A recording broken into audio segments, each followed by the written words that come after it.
Hey, do you know what you just did? You have taken your first step into Kanto.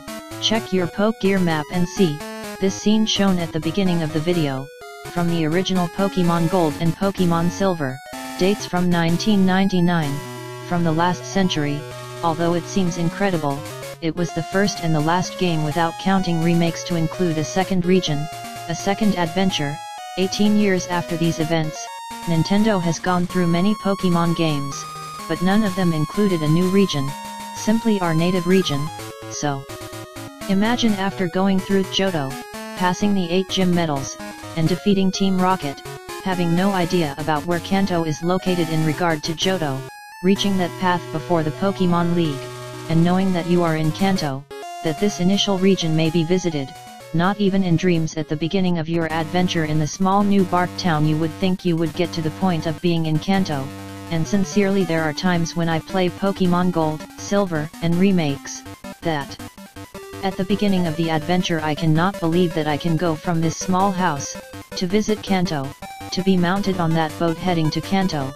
Maybe it is not true, but when you talk to those sailors and arsonists inside that boat and you hear them talking about Kanto, the Kanto where we started everything, and the Kanto where now we can really go and see what has happened there, a new adventure and 8 more gym leaders, what will happen in Lavender Town, Saffron, and Silphio City? Will remain the same?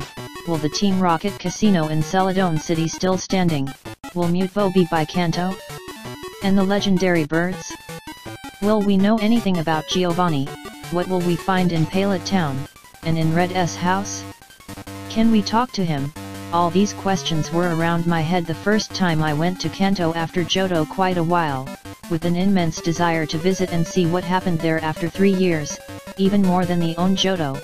But it is true, very true, that after all Kanto disappoints as to events and things that happen, with the Lavender Tower disappeared and turned into a radio tower that we cannot access, with Silphio, to my opinion one of the most iconic places of Kanto, also unable to access it and away from the atmosphere of invasion 3 years ago, the Rocket Casino closed, without the Safari area or Cinnabar Island with its mansion destroyed by a volcano, make that altogether far from what is any region in Pokemon.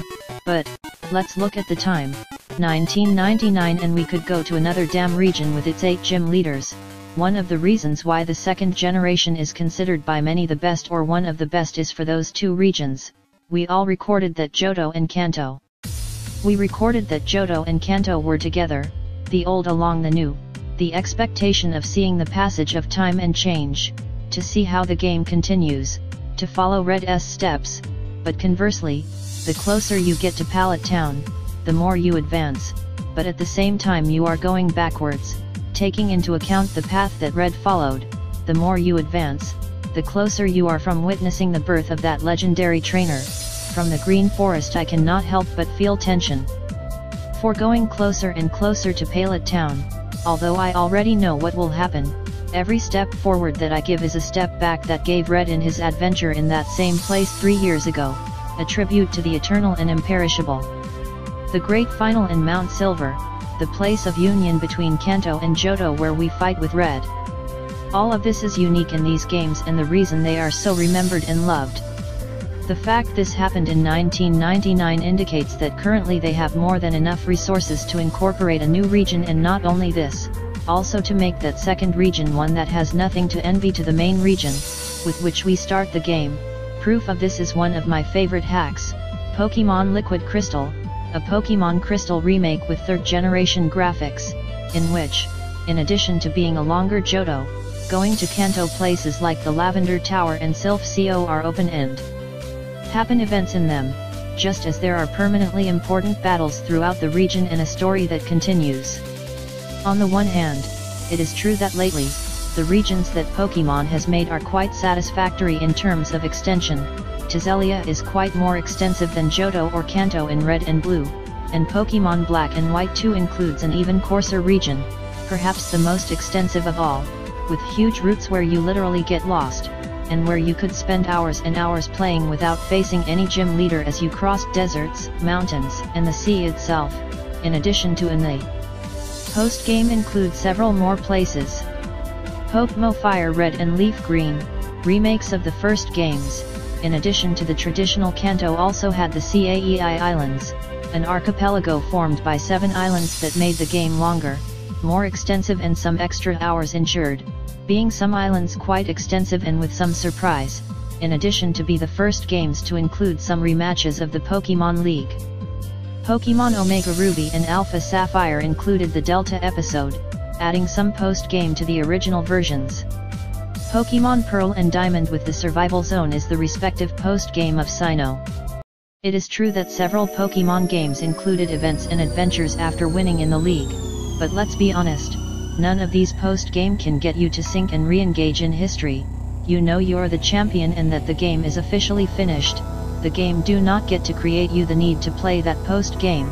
Dante put you a challenge for which you feel like addressing it, and I think that no region by huge and enough that is like the Dizelia, can replace that feeling of winning. In the Pokémon League, and knowing that you are going to explore a whole new region, that you are going to change map and chip, that there are new gyms, leaders and probably challenges, criminal organizations, legendary and history, and that after all you have learned and what happened in your native region is time to demonstrate what you are worth in a new region and to conquer it in a place where you are one more and you must climb again, a new adventure to travel. But then, how would Game Freak do it? The best way to apply this, that I repeat resources to do it, has enough and to give us a second region equal or more extensive than the first in terms of events, challenges and game time. I think that is introducing some of the already known regions, giving us the opportunity to travel to them after a long time, or, perhaps even more interesting, being able to travel to them before the events that we lived there as a player. For example, imagine a Pokémon Red and Blue, where after passing Kanto, we can go to Johto, but this Johto would be a different Johto to our adventure as Gold. It would be 3 years back in time, when Gold was a 7-year-old boy, far from beginning his story. From that point you can mount interesting adventures, as for example in the Alpha Ruins with the Unknown, attempts to control Lugia and Ho-Oh by Team Rocket for example, but without being able to capture them since 3 years later we found them as Gold, to see how the gym leaders were at that time. Travel to Mount Silver 3 years ago, and see what was there. Maybe we could find another trainer before Red, and he took his witness 3 years ago, who knows. The amount of interesting options and combinations that can be made with this are almost endless.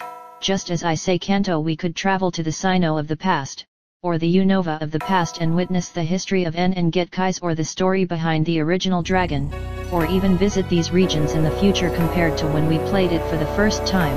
Without going any further, Alola could perfectly introduce Kanto in the post-game, a Kanto that is perfectly about 10 years above the events that we live as Red. Imagine traveling to Kanto after Alola.